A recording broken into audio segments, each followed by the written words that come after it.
Welcome to the Ownership Review, where we do a bunch of maintenance to see what this car is like to live with on a daily basis.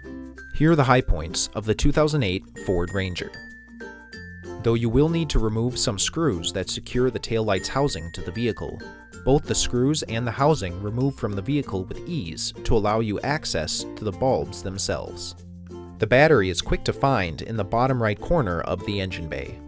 With non-remote terminals and a bracket that has fairly open access, changing the battery will be relatively easy to do. The brake fluid reservoir is located right above the battery. With incredibly open access to both its level markers and cap, it will be very easy to monitor its fluid level on a regular basis. Not everything is perfect. Here are the pain points.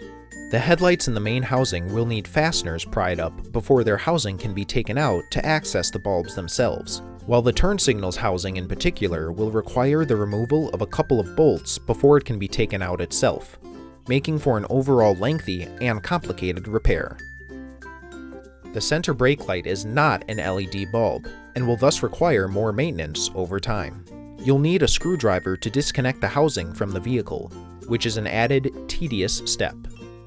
Not only is the jack kit located in an unusual location, but also the spare tire is located underneath the vehicle, which must be lowered via the jack extension in the bumper hole.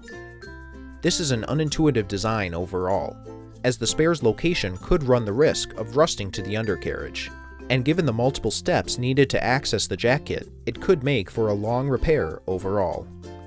In conclusion, the 2008 Ford Ranger is a somewhat easy truck to maintain, but it may be better suited for those more experienced in vehicle maintenance on account of some convoluted setups.